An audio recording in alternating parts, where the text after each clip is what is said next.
부모가 자식을 사랑하는 것은 이타적인 헌신이 아니다. 그것은 자기 자신의 의지가 연장된 또 다른 자아를 사랑하는 맹목적이고 극단적인 이기심의 발현일 뿐이다. 쇼펜하우어 부모의 사랑은 조건이 없고 이타적이며 나를 위한 순수한 희생이라고 말입니다. 하지만 정말 그럴까요? 당신의 부모가 당신을 사랑하는 진짜 이유를 알게 된다면 당신이 평생 느껴온 뭉클한 감동은 서늘한 공포로 바뀔지도 모릅니다. 당신의 부모가 당신을 그토록 아끼고 통제하려 했던 이유는 당신을 독립된 인격체로 사랑해서가 아닙니다. 그저 자신과 유전자를 공유하는 내 생명과 욕망이 연장된 또 다른 나를 사랑한 것뿐입니다. 즉, 부모의 헌신이란 세상에서 가장 맹목적이고 극단적인 형태의 자기애이자 이기심의 발현입니다. 불편하십니까?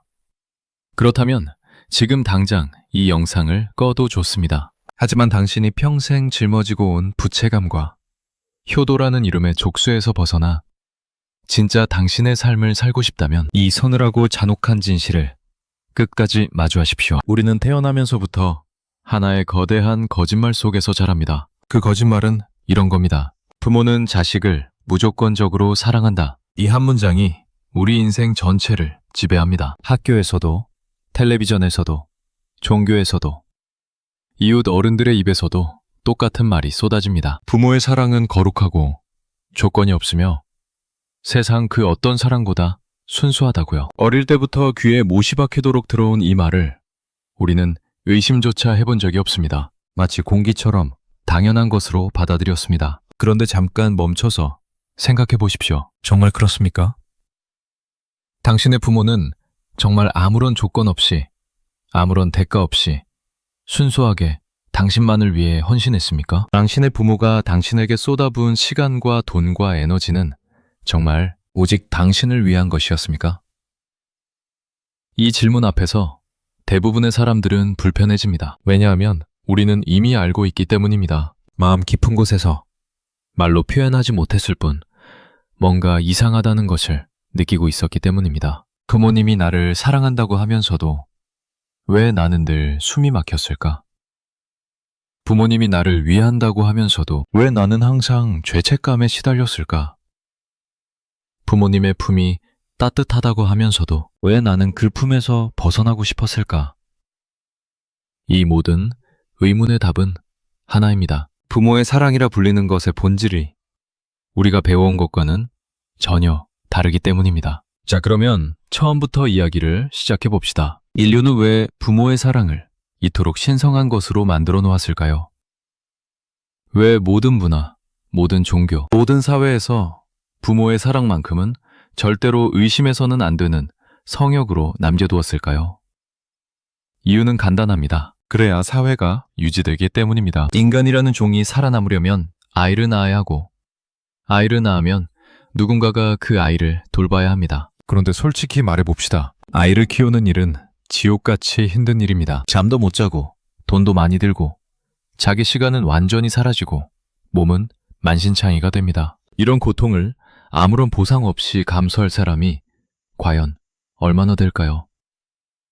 그래서 사회는 하나의 거대한 이야기를 만들어냈습니다. 부모가 자식을 위해 희생하는 것은 세상에서 가장 아름다운 일이다. 이 이야기를 모든 사람에게 어릴 때부터 주입합니다. 이 이야기를 믿게 만들어야 사람들이 기꺼이 아이를 낳고 기꺼이 고통을 감수하고 기꺼이 자기 인생을 포기하면서 아이를 키우기 때문입니다. 동물의 세계를 한번 보십시오. 어미새가 새끼에게 먹이를 물어다 주는 것을 보고 우리는 저게 바로 모성애야, 저게 바로 무조건적인 사랑이야 라고 감동합니다. 하지만 냉정하게 들여다보면 그것은 사랑이 아닙니다. 그것은 본능입니다. 유전자가 시키는 대로 움직이는 자동 프로그램일 뿐입니다. 어미새는 내 새끼가 사랑스러워서 먹이를 물어다 주는 것이 아닙니다.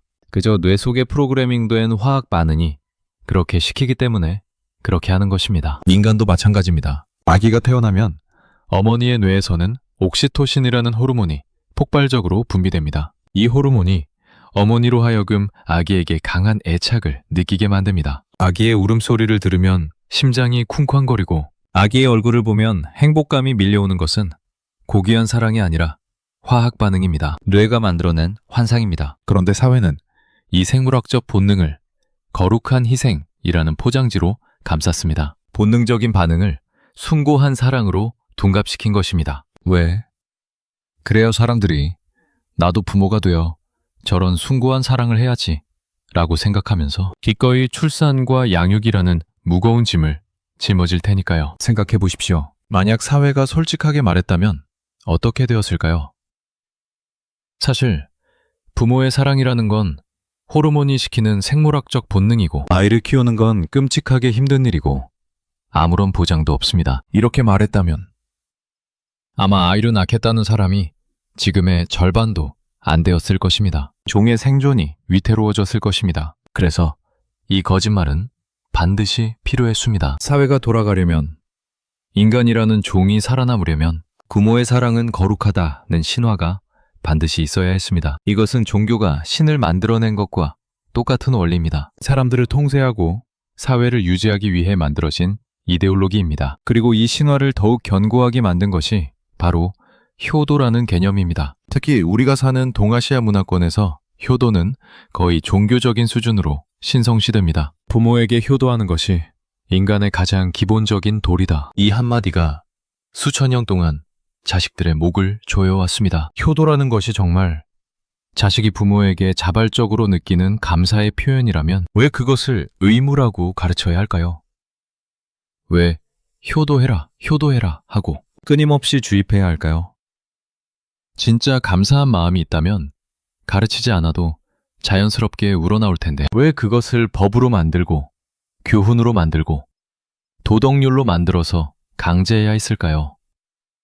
답은 분명합니다. 자연스럽게 우러나오지 않기 때문입니다. 가르치지 않으면 하지 않기 때문입니다. 부모의 사랑이 정말 무조건적이고 이타적이었다면 자식들은 효도를 강요받지 않아도 알아서 감사했을 것입니다. 하지만 현실은 그렇지 않습니다. 많은 자식들이 부모에게 감사보다는 답답함을, 사랑보다는 부채감을, 따뜻함보다는 숨막힘을 느끼기 때문입니다. 그래서 사회는 효도라는 강제장치를 만들어서 자식들의 입을 틀어막고 발을 묶어 놓아야 했던 것입니다. 자, 이제 여기서 한 걸음 더 깊이 들어가 봅시다. 독일의 철학자 아르투어 쇼펜하우어는 지금으로부터 200년 전에 이미 이 불편한 진실을 꿰뚫어 보았습니다. 그는 인간의 본질에 대해 아주 서늘하고 잔혹한 이야기를 했습니다. 쇼펜하우어는 이렇게 말했습니다. 인간은 이성적인 존재가 아닙니다. 우리는 스스로를 이성적이고 논리적이고 합리적인 존재라고 믿고 싶어 합니다. 하지만 그것은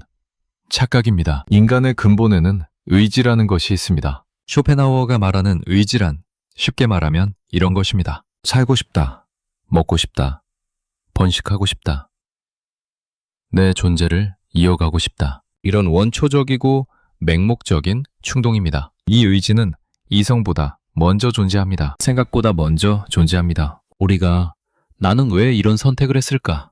라고 고민하기 전에 이미 의지가 그 선택을 결정해 놓았습니다. 우리의 이성은 그저 의지가 이미 결정한 것을 나중에 그럴듯한 이유를 붙여서 정당화하는 변호사 같은 역할을 할 뿐입니다. 예를 들어 봅시다. 배가 고플 때 맛있는 음식을 보면 손이 먼저 갑니다. 이 음식의 영양소를 분석해보니 내 건강에 좋겠다라고 이성적으로 판단해서 먹는 것이 아닙니다. 그냥 먹고 싶으니까 먹는 것입니다. 그리고 나서 건강에도 좋고 맛도 있고 좋은 선택이었어 라고 이성이 사후에 변명해 주는 것입니다. 사랑도 마찬가지입니다. 우리가 누군가를 사랑할 때 정말 그 사람의 내면을 깊이 이해해서 인격적으로 존경해서 이성적으로 판단해서 사랑하는 것일까요? 아닙니다. 쇼펜하우어에 의하면 우리가 누군가에게 끌리는 것은 종의 의지 때문입니다. 쉽게 말하면 우리의 유전자가 저 사람과 결합하면 좋은 후손을 남길 수 있다고 판단하는 것입니다. 그 판단이 뇌에서 사랑이라는 감정으로 번역되어 나타나는 것뿐입니다. 이것이 바로 쇼펜하우어 철학의 핵심입니다. 인간이 하는 모든 행동의 근저에는 살고 싶다, 이어가고 싶다는 맹목적인 의지가 있습니다. 이성은 그 의지의 하인입니다. 우리가 아무리 고상한 이유를 갖다 붙여도 결국 우리를 움직이는 것은 이 원초적인 의지입니다. 그러면 이제 이 철학을 부모의 사랑에 적용해 봅시다. 부모가 자식을 사랑하는 것은 정말 이타적인 헌신일까요? 쇼펜하우어의 렌즈를 통해 보면 전혀 그렇지 않습니다. 자식이란 무엇입니까?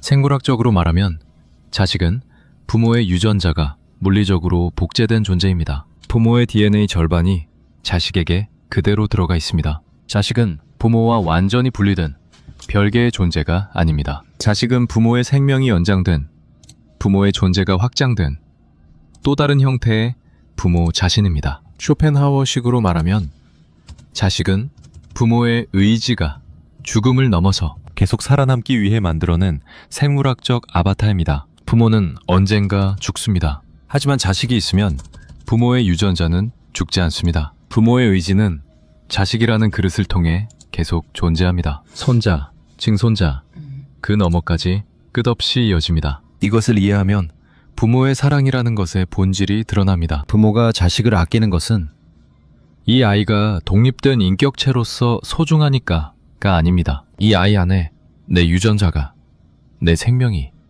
내 존재가 들어있으니까 입니다. 부모가 자식을 위해 희생하는 것은 타인을 위한 이타적 헌신이 아닙니다. 자기 자신의 연장선을 보호하는 가장 원초적인 자기 보존 본능입니다. 쉽게 비유하면 이렇습니다. 오른손이 왼손을 보호하는 것을 이타적이라고 말하는 사람은 없습니다. 같은 몸의 일부니까요. 마찬가지로 부모가 자식을 보호하는 것도 이타적이라 할 수 없습니다. 부모에게 자식은 자기 몸의 연장선이니까요. 자기 몸을 보호하는 것을 어떻게 이타적 사랑이라 부를 수 있겠습니까? 그것은 지극히 자연스러운 자기애입니다. 자기 보존 본능입니다. 여기서 더 소름 돋는 사실이 있습니다. 부모는 자식을 통해 단순히 유전자만 이어가려는 것이 아닙니다. 자신의 꿈, 자신의 욕망, 자신의 이루지 못한 것들까지 자식에게 투사합니다. 쇼펜하우어의 의지는 단순히 육체적인 생존만을 의미하지 않습니다. 정신적인 욕망까지 포함합니다. 부모는 자식이라는 또 다른 나를 통해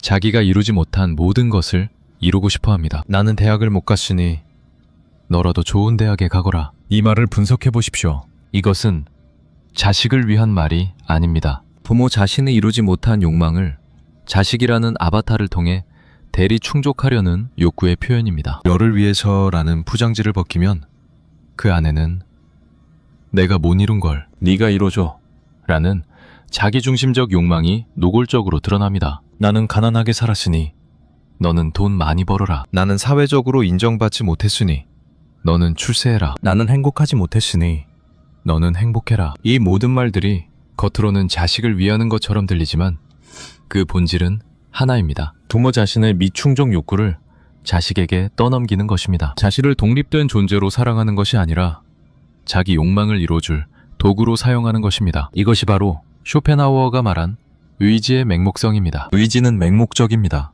앞뒤 가리지 않습니다. 논리도 없고 도덕도 없습니다. 오직 나를 이어가라, 나를 확장하라, 나를 계속 존재하게 하라는 단 하나의 명령만 있을 뿐입니다. 부모의 사랑이라는 것도 결국 이 맹목적 의지의 표현입니다. 자식이 행복하든 불행하든, 자식이 원하든 원하지 않든 부모의 의지는 자식을 통해 자기 자신을 계속 밀어붙입니다. 이제 이 이기적 자기애가 실제 양육 과정에서 어떤 모습으로 나타나는지 구체적으로 살펴봅시다. 여기서부터가 진짜 소름 끼치는 이야기입니다. 첫 번째로 이야기할 것은 대리만족의 폭력성입니다. 부모가 자식에게 자신의 꿈을 투사하는 것. 이것이 얼마나 폭력적인 행위인지 대부분의 사람들은 자각하지 못합니다. 왜냐하면 그것이 사랑이라는 이름으로 포장되어 있기 때문입니다. 어릴 때를 떠올려 보십시오. 당신의 부모는 당신에게 무엇을 원했습니까?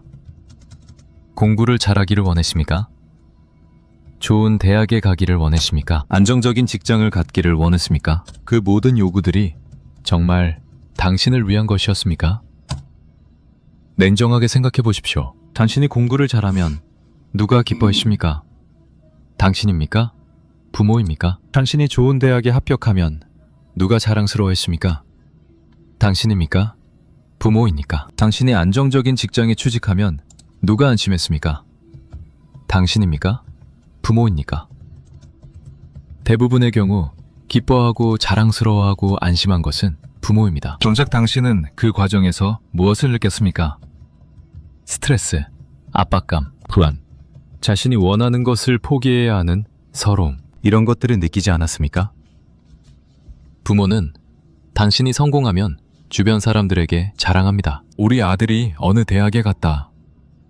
우리 딸이 어느 회사에 다닌다. 이 자랑의 주어를 잘 보십시오. 우리 아들, 우리 딸입니다. 당신의 성취가 곧 부모의 성취가 됩니다. 당신의 자랑이 곧 부모의 자랑이 됩니다. 왜? 부모에게 당신은 독립된 타인이 아니기 때문입니다. 당신은 부모의 연장선, 부모의 또 다른 자아이기 때문입니다. 반대의 경우를 생각해 보십시오. 당신이 부모의 기대에 미치지 못했을 때 부모는 어떤 반응을 보였습니까?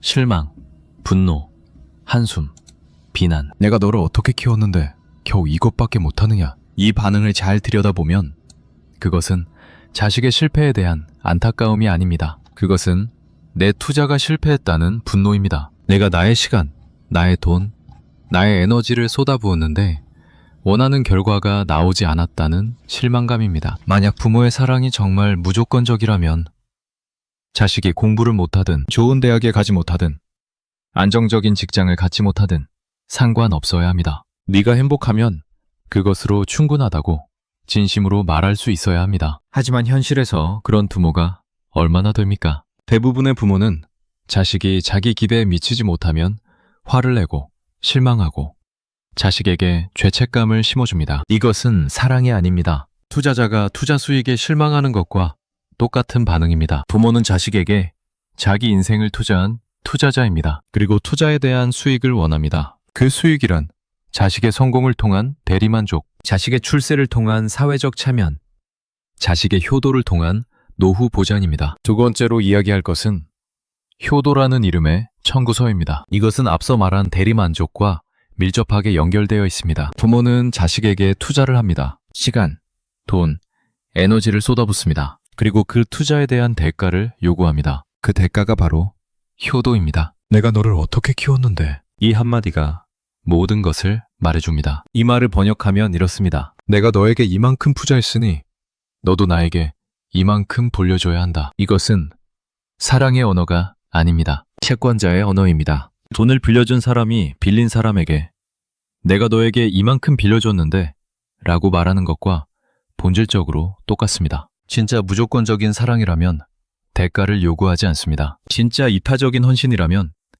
내가 너에게 이만큼 해줬으니 라는 말 자체가 나올 수 없습니다. 하지만 현실의 부모들은 끊임없이 이 말을 합니다. 직접 말하지 않더라도 태도와 행동으로 끊임없이 이 메시지를 전달합니다. 나는 너를 위해 이만큼 희생했다. 그러니 너는 내 말을 들어야 한다. 너는 나를 기쁘게 해야 한다. 너는 나를 실망시켜서는 안 된다. 이것이 바로 심리학에서 말하는 가스라이팅입니다. 자식의 감정과 판단을 부정하고 자식이 느끼는 답답함과 분노를 은혜도 모르는 못된 놈이라는 프레임으로 뒤집어 씌웁니다. 자식이 조금이라도 부모의 뜻에 반하면 네가 어떻게 나한테 그럴 수 있느냐 라고 합니다. 자식이 자기 인생을 살겠다고 하면 부모 마음도 모르는 불효자라고 합니다. 이 과정에서 자식의 내면에는 거대한 부채감이 형성됩니다. 부모님이 나를 위해 이렇게까지 해주셨는데 내가 부모님 말씀을 안 들으면 나는 나쁜 사람이다. 부모님이 나를 위해 모든 것을 포기하셨는데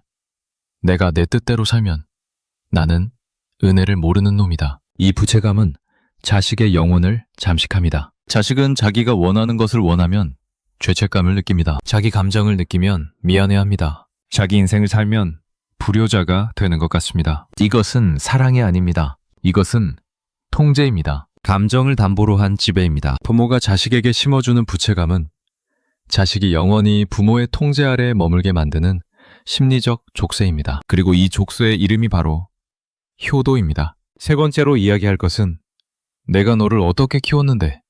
라는 말 속에 숨어있는 소유욕의 민낯입니다. 이 말을 자세히 분석해 봅시다. 내가 너를 키웠다. 여기서 핵심은 키웠다 라는 동사입니다. 식물을 키운다, 동물을 키운다 이렇게 쓰는 그 키우다와 같은 말입니다. 키운다는 것은 곧 소유한다는 것입니다. 내가 키운 화초는 내 것입니다. 내가 키운 강아지는 내 것입니다. 그러면 내가 키운 자식도 내 것일까요?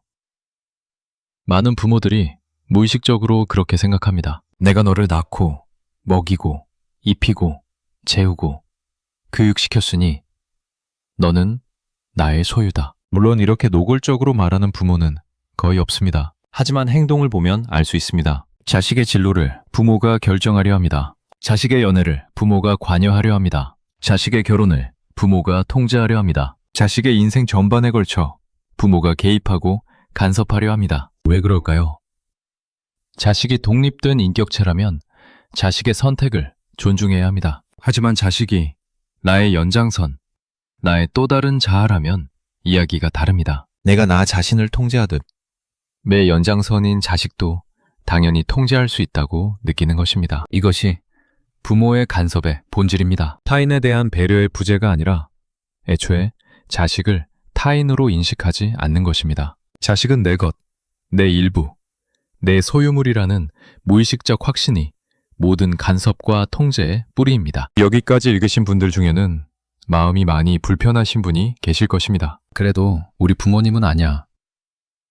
우리 부모님은 진짜 나를 위해서 그러신 거야 라고 생각하고 싶으실 것입니다. 그 마음을 충분히 이해합니다. 아니, 사실 그렇게 생각하는 것이 자연스럽습니다. 왜냐하면 우리는 태어난 순간부터 부모의 사랑은 거룩하다는 신화 속에서 자라왔기 때문입니다. 그 신화를 부정하는 것은 자신의 존재 기반을 흔드는 것과 같기 때문입니다. 하지만 이것만은 기억해 주십시오. 부모의 사랑이 이기적이라는 것을 인정하는 것이 부모를 미워하라는 뜻은 절대 아닙니다. 그것은 나중에 더 자세히 이야기하겠습니다. 지금은 불편하더라도 조금만 더 이 진실과 마주해 주십시오. 자, 이제 이 모든 잔혹한 진실을 깨달은 후에 우리는 어떻게 해야 할까요?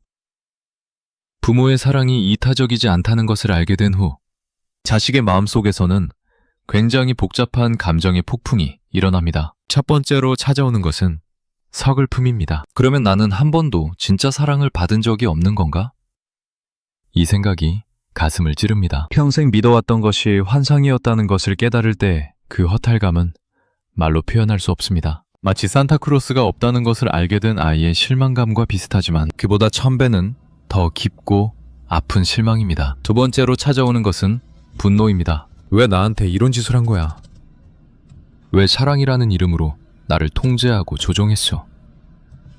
왜 나를 독립된 인간으로 존중하지 않았어? 그동안 부모 앞에서 꾹 참아왔던 모든 답답함과 억울함이 한꺼번에 터져나옵니다. 이 분노는 정당합니다. 이 분노를 느끼는 것은 당연한 것입니다. 오히려 이 분노를 느끼지 못하는 것이 문제입니다. 왜냐하면 분노를 느끼지 못한다는 것은 아직도 부모의 사랑은 거룩하다는 환상에 갇혀 있다는 뜻이기 때문입니다. 세 번째로 서글픔과 분노 뒤에 아주 기묘한 감정이 찾아옵니다. 그것은 해방감입니다. 아, 그러면 나는 더 이상 부모를 기쁘게 하기 위해 살지 않아도 되는 거구나. 나는 더 이상 부모의 기대에 부응하기 위해 내 꿈을 포기하지 않아도 되는 거구나. 나는 더 이상 효도라는 이름의 빚을 갚기 위해 내 인생을 희생하지 않아도 되는 거구나. 이 해방감은 처음에는 아주 낯설고 불안합니다. 마치 오랫동안 묶여있던 사슬이 풀렸는데 너무 오래 묶여있어서 자유로운 상태가 오히려 무섭게 느껴지는 것과 같습니다. 하지만 이 해방감이야말로 당신의 인생을 바꿀 수 있는 가장 중요한 감정입니다. 이 해방감을 느꼈다면 이제 해야 할 일이 있습니다. 심리적 탯줄을 끄는 것입니다. 물리적 탯줄은 태어날 때 끊어집니다. 하지만 심리적 탯줄은 끊어지지 않습니다. 많은 사람들이 30살이 되어도 40살이 되어도 50살이 되어도 심지어 부모가 돌아가신 후에도 이 심리적 탯줄에 묶여 있습니다. 부모의 목소리가 머릿속에서 끊임없이 울립니다. 이렇게 해라, 저렇게 해라. 이건 하지 마라. 저건 안 된다. 이 목소리에서 벗어나지 못하면 당신은 영원히 당신의 인생을 살 수 없습니다. 심리적 탯줄을 끊는 것은 쉬운 일이 아닙니다. 오히려 세상에서 가장 어려운 일 중 하나입니다. 왜냐하면 그것은 피를 흘리는 과정이기 때문입니다. 부모와의 심리적 유대를 끊을 때 그것은 마치 살아있는 살점을 떼어내는 것과 같습니다. 아프고 외롭고 무섭습니다. 내가 정말 이렇게 해도 되는 걸까? 라는 의문이 끊임없이 들겠지만 그래도 해야 합니다. 쇼펜하우어의 철학에서 흥미로운 개념이 하나 있습니다. 고슴도치 딜레마라고 합니다. 추운 겨울날 고슴도치들이 서로의 체온을 나누기 위해 가까이 모입니다. 하지만 너무 가까이 가면 서로의 가시에 찔립니다. 그래서 너무 가깝지도 않고 너무 멀지도 않은 적당한 거리를 찾아야 합니다. 가족 관계도 마찬가지입니다. 너무 가까우면 서로를 찌릅니다. 부모의 기배가 자식의 가시가 되고 자식의 독립의지가 부모의 가시가 됩니다. 건강한 관계를 위해서는 적당한 거리가 필요합니다. 그런데 우리 사회는 가족은 가까울수록 좋다고 가르칩니다. 가족끼리는 뭐든 공유하고 뭐든 함께하고 항상 붙어 있어야 한다고 합니다. 이것은 틀린 말입니다. 가족이라고 해서 적당한 거리가 필요 없는 것이 아닙니다. 오히려 가족이기 때문에 더더욱 의식적으로 거리를 유지해야 합니다. 심리적 탯줄을 끊는다는 것은 구체적으로 무엇을 의미할까요? 그것은 다음과 같은 것들입니다. 부모의 기대를 나의 목표로 삼지 않는 것입니다. 부모가 의사가 되길 원한다고 해서 의사가 될 필요는 없습니다. 부모가 공무원이 되길 원한다고 해서 공무원 시험을 볼 필요는 없습니다. 당신이 정말 하고 싶은 것이 무엇인지 부모의 목소리를 완전히 차단한 상태에서 스스로에게 물어보십시오. 그 답이 부모의 기대와 다르더라도 그것이 당신의 진짜 길입니다. 부모의 감정에 책임지지 않는 것입니다. 당신이 자기 인생을 살기로 결정했을 때 부모는 실망할 것입니다. 화를 낼 것입니다. 슬퍼할 것입니다. 그것은 부모의 감정이지 당신의 잘못이 아닙니다. 당신은 부모의 감정을 관리해줄 의무가 없습니다. 부모가 자기 감정을 관리하는 것은 부모 자신의 몫입니다. 효도해야 한다는 강박에서 벗어나는 것입니다. 효도는 의무가 아닙니다. 효도는 자발적인 감사의 표현일 때만 의미가 있습니다. 만약 당신이 진심으로 부모에게 감사하다면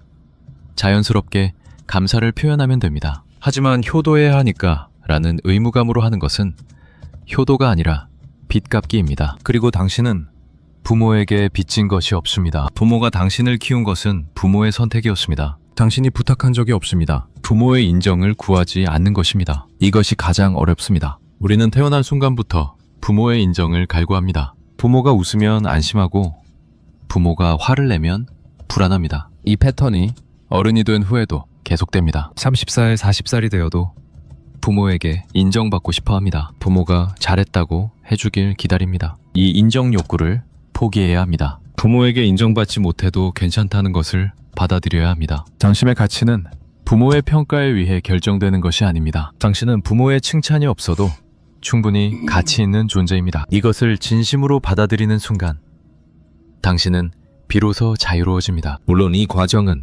고통스럽습니다. 익숙한 것에서 벗어나는 것은 항상 고통스럽습니다. 감옥에 오래 갇혀있던 사람이 풀려났을 때 밝은 햇빛이 눈을 아프게 하는 것과 같습니다. 하지만 그 고통은 일시적입니다. 시간이 지나면 눈이 적응하듯 자유에도 적응하게 됩니다. 심리적 탯줄을 끊는 과정에서 많은 사람들이 죄책감을 느낍니다. 내가 부모님한테 이러면 안 되는 거 아닌가? 부모님이 상처받으시면 어떡하지?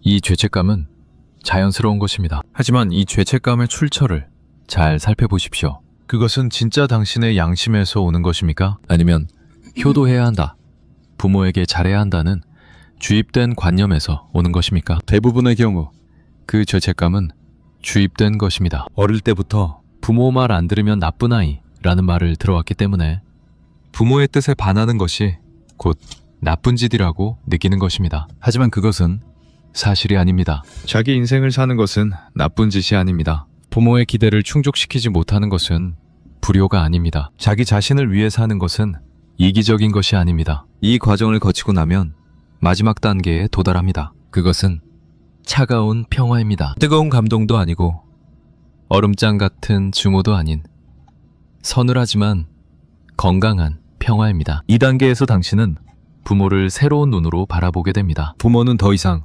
신이 아닙니다. 어릴 때 우리에게 부모는 전지전능한 신과 같은 존재였습니다. 무엇이든 할 수 있고 무엇이든 알고 있고 절대적으로 옳은 존재. 하지만 이제 당신은 알게 됩니다. 부모도 그저 한 명의 인간일 뿐이라는 것을. 부모는 더 이상 채권자도 아닙니다. 내가 너에게 이만큼 해줬으니 너도 갚아라 라는 채권자의 논리에 더 이상 휘둘리지 않습니다. 왜냐하면 당신은 이제 알기 때문입니다. 부모가 당신에게 해준 것들이 순수한 이타심에서 나온 것이 아니라 자기의 발현이었다는 것을. 그러면 부모는 무엇이 됩니까?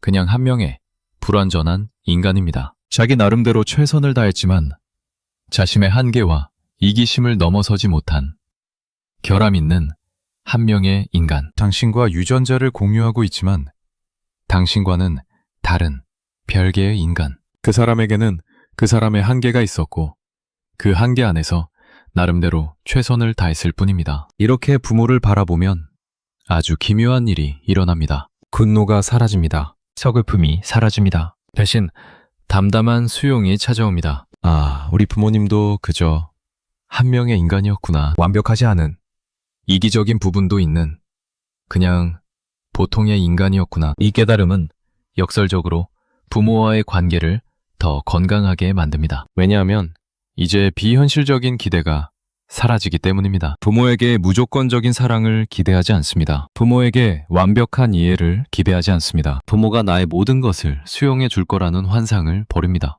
그리고 부모도 나에게 무조건적인 효도를 요구할 수 없다는 것을 인정합니다. 서로의 한계를 인정한 관계, 서로의 이기심을 직시한 관계, 이것이 바로 적당한 거리의 평화입니다. 고슴도치 딜레마의 해답입니다. 너무 가깝지도 너무 멀지도 않은 서로를 찌르지 않을 만큼의 거리. 이 거리가 비로소 건강한 관계를 가능하게 합니다. 이 거리를 유지하면 부모에 대한 진정한 감사가 가능해집니다. 의무감에서 나오는 가짜 감사가 아니라 부모의 한계를 알면서도 느끼는 진짜 감사입니다. 부모님이 완벽하지는 않았지만 그래도 그 불완전한 방식으로나마 나를 키워주셨구나. 이 감사는 부채감에서 나오는 것이 아니기 때문에 훨씬 가볍고 건강합니다. 이것은 부모를 미워하라는 이야기가 아닙니다. 부모를 버리라는 이야기도 아닙니다. 오히려 그 반대입니다. 부모의 한계와 이기심을 있는 그대로 수용할 때 비로소 부모를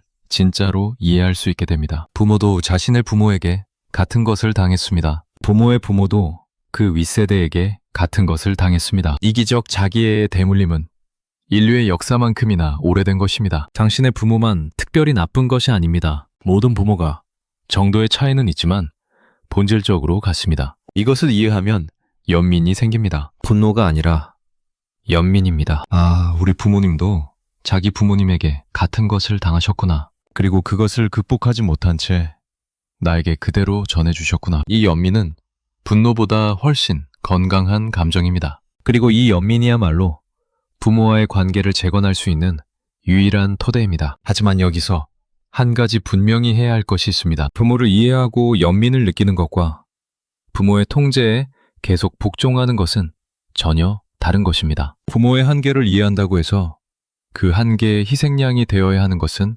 아닙니다. 이해와 복종은 다릅니다. 용서와 굴복은 다릅니다. 당신은 부모를 이해하면서도 자기 인생을 살 수 있습니다. 부모에게 연민을 느끼면서도 부모의 통제에서 벗어날 수 있습니다. 부모를 사랑하면서도 부모와 적당한 거리를 유지할 수 있습니다. 이 두 가지가 동시에 가능합니다. 오히려 이 두 가지가 동시에 이루어져야만 진정으로 건강한 관계가 됩니다. 자, 이제 정리해 봅시다. 우리가 여기까지 긴 이야기를 하면서 도달한 결론은 이것입니다. 부모의 사랑은 무조건적이지 않습니다. 그것은 생물학적 본능에 기반한 자기애의 발현입니다. 쇼펜하우어가 200년 전에 밝혀낸 이 불편한 진실을 직시하는 것이 고통스럽지만 이 진실을 외면하는 한 우리는 영원히 효도라는 족쇄에 묶여 살게 됩니다. 부모의 사랑이 이타적이지 않다는 것을 인정하면 처음에는 서글프고 분노가 치밀어 오릅니다. 하지만 그 감정의 폭풍이 지나가면 기묘한 해방감이 찾아옵니다. 더 이상 부모의 기배에 갇혀 살지 않아도 됩니다. 더 이상 부채감에 시달리지 않아도 됩니다. 더 이상 효도해야 한다는 강박에 짓눌리지 않아도 됩니다. 심리적 탯줄을 끊고 나면 부모를 새로운 눈으로 볼 수 있게 됩니다. 부모는 신도 아니고 채권자도 아닌 그저 불완전한 한 명의 인간입니다. 이 사실을 수용하면 분노는 연민으로 바뀌고 의무감은 자발적 감사로 바뀝니다. 그리고 비로소 적당한 거리에 건강한 관계가 가능해집니다. 부모의 이기심을 직시하는 것. 이것이 당신의 진짜 인생을 시작하는 첫 번째 단계입니다. 부모가 심어준 꿈이 아닌 당신 자신의 꿈을 꾸는 것. 부모가 정해준 길이 아닌 당신 자신의 길을 걷는 것. 부모의 기대가 아닌 당신 자신의 기준으로 사는 것. 이것이 바로 진정한 개인의 탄생입니다. 쇼펜하우어는 말했습니다. 대부분의 인간은 평생 의지의 노예로 살아간다고. 맹목적인 본능과 욕망에 끌려다니면서 자기가 자유롭다고 착각하면서 살아간다고. 하지만 이 사실을 깨달은 극소수의 사람만이 의지의 지배에서 벗어나 진정한 자기 자신으로 살 수 있다고. 부모의 사랑의 본질을 직시하는 것은 바로 그 깨달음의 첫걸음입니다. 당신은 더 이상 부모의 의지가 연장된 아바타가 아닙니다. 당신은 독립된 개인입니다. 당신은 당신만의 의지, 당신만의 욕망, 당신만의 꿈을 가질 자격이 있습니다. 부모가 아무리 사랑이라는 이름으로 당신을 통제하려 해도 당신은 그 통제에서 벗어날 권리가 있습니다. 이 글을 읽고 나서 당장 부모에게 달려가 따지라는 이야기가 아닙니다. 당장 가족과 인연을 끊으라는 이야기도 아닙니다. 다만 한 가지, 당신의 마음속에 이 진실의 씨앗을 심어두시길 바랍니다. 부모의 사랑이 전부가 아니다. 나에게는 나 자신을 위한 삶을 살 권리가 있다. 이 한 문장만 기억하셔도 충분합니다. 그 씨앗이 언젠가 싹을 틔울 것입니다. 그리고 그 싹이 자라서 결국 당신을 부모의 그늘에서 벗어나게 해줄 것입니다. 그때 당신은 비로소 햇빛 아래에 서게 됩니다. 부모가 들이운 그늘이 아닌 당신 자신의 빛 아래에 서게 됩니다. 그것이 바로 진정한 삶의 시작입니다. 부모의 이기심을 직시한 자만이 넘길 수 있는 당신 인생의 진짜 첫 페이지입니다. 이 서늘한 진실이 당신에게 불편했을 수도 있습니다. 하지만 이 불편함이야말로 당신이 살아있다는 증거이고 당신이 변할 준비가 되어 있다는 신호입니다. 불편함을 느꼈다는 것은 이미 무언가가 깨지기 시작했다는 뜻이니까요. 오늘 이 이야기가 당신의 마음에 작은 균열을 만들었다면 그것으로 충분합니다. 그 균열 사이로 빛이 들어올 것입니다. 부모가 만들어준 틀이 아닌 당신 스스로 만드는 삶의 빛이 들어올 것입니다. 부모를 미워하지 마십시오. 하지만 부모의 사랑을 신성시하지도 마십시오. 그저 있는 그대로 보십시오. 그들도 그저 인간이었을 뿐이라는 것을. 그리고 그 냉정한 인식 위에서 비로소 당신만의 삶을 세워나가십시오. 그것이 쇼펜하우어가 200년 전에 우리에게 건넨 메시지이고 오늘 제가 당신에게 전하고 싶은 이야기의 전부입니다.